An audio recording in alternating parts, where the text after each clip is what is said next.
to today's lesson. We're going to carry on with the Aerial View Cityscape. So this is part 2.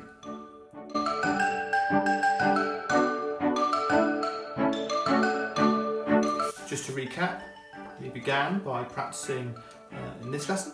We had a go at doing tubes that went towards that vanishing point. So this was the start of our 1-point perspective. And then we took it to the next level by creating a cityscape.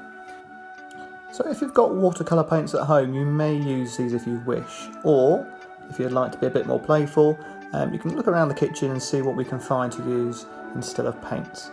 So my first idea is I found some herbal tea, or mint tea I think it is. So I've got a mint tea bag here which I'm going to try and squeeze some of the colours out of. See what happens. It's more of a browny green, but that might do. So for my next plan, I didn't quite get the greens because I like to pretend I'm quite chefy. I've got some salad dressing that looks quite green, so I might use some of this. I don't know if the oils will play around with the paper, but I'm going to play around and see what happens here.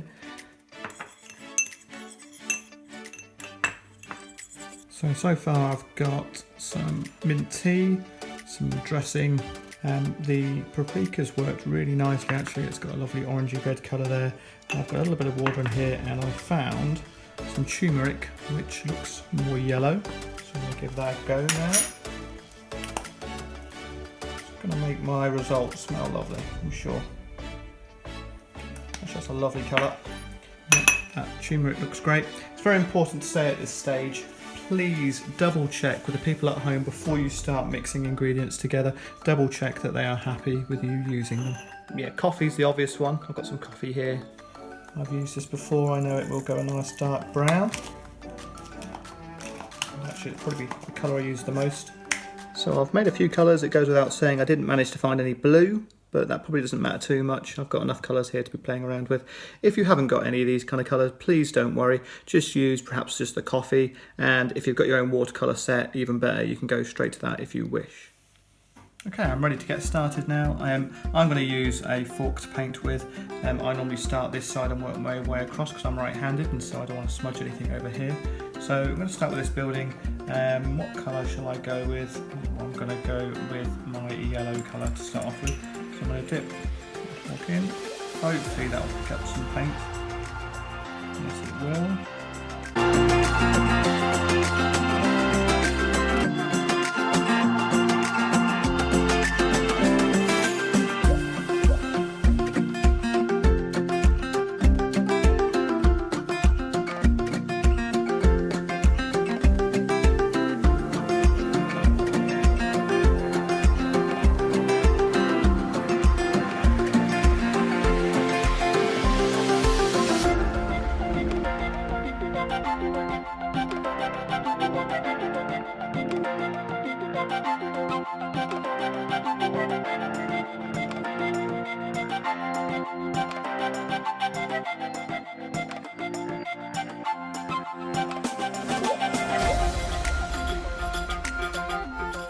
So if you add some paint and it's too much, it's too thick, or it's running, just get a small bit of paper towel and you can always just soak it up very delicately like that if you wish. The other bit of advice is leave plenty of white, and where there's an edge, don't go right up to the edge, because if it hits another colour it will all bleed together. So be quite delicate with it, leave a lot of white in place.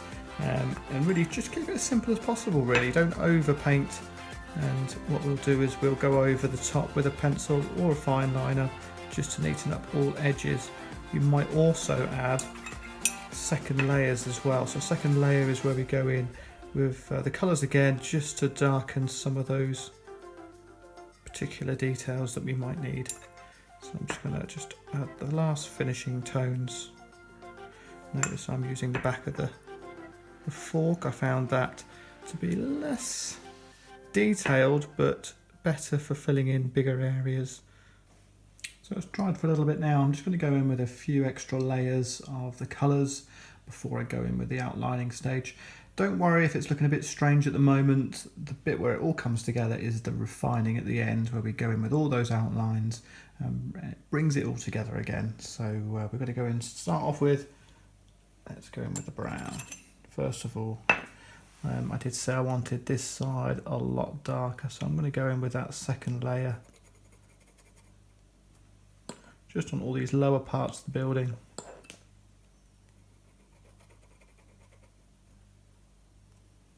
I've also been directing my marks in the direction that I want as well. So it may be that I just go in with a few marks just going down like that. Might add a few little hints of lines that are going to go vertically along this section. Yep. Happy with that.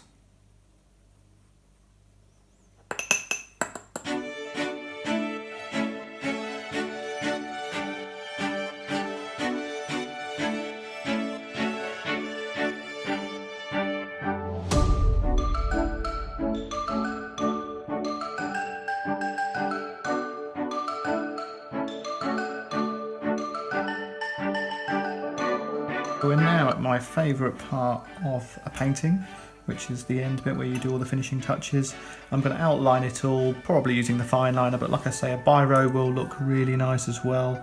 Biro is really handy because it won't bleed into any areas that are still left wet. So that's a biro. I might end up using it, we'll see. And then we've got a fine liner as well. I'm going to do it all freehand. If you want to, if you don't have a steady hand, you can go back in with a ruler, but just watch out when you're moving the ruler around, watch out it doesn't smudge things.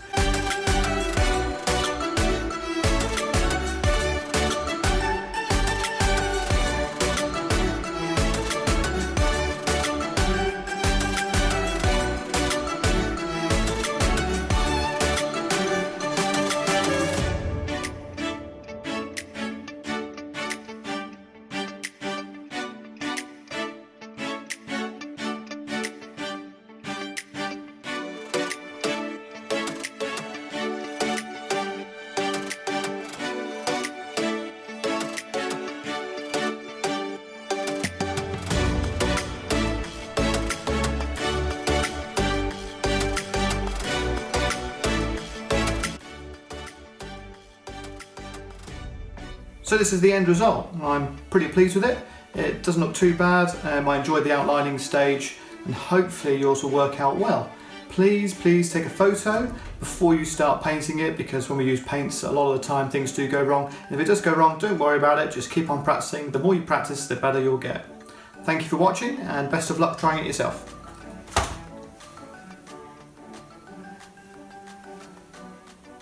Yeah.